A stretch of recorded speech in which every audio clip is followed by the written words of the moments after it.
ಎರಡು ಸರಕು ವಾಹನಗಳ ನಡುವೆ ಅಪಘಾತ ಸಂಭವಿಸಿ ಚಾಲಕನೋರ್ವ ಸಾವನ್ನಪ್ಪಿದ ಘಟನೆ ರಾಷ್ಟ್ರೀಯ ಹೆದ್ದಾರಿ 75ರ ಶಿರಾಡಿ ಗ್ರಾಮದ ಉದನೆ ಸಮೀಪ ನಡೆದಿದೆ. ಬಂಟ್ವಾಳ ತಾಲೂಕಿನ ಮಂಚಿ ನಿವಾಸಿ ಅನೀಫ್ ಮೃತಪಟ್ಟ ಚಾಲಕ ಎನ್ನಲಾಗಿದೆ.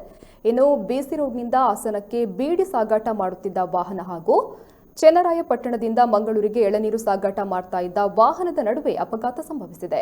ಘಟನೆಯಲ್ಲಿ ಬೀಡಿ ಸಾಗಾಟ ಮಾಡ್ತಾ ಇದ್ದ ವಾಹನದ ಚಾಲಕ ಅನೀಫ್ ಗಂಭೀರ ಗಾಯಗೊಂಡಿದ್ದು ಮಂಗಳೂರಿನ ಖಾಸಗಿ ಆಸ್ಪತ್ರೆಗೆ ದಾಖಲಿಸಲಾಗಿತ್ತು. ಆದರೆ ಚಿಕಿತ್ಸೆ ಫಲಿಸದೆ ಅನೀಫ್ ಮೃತಪಟ್ಟಿದ್ದಾರೆ.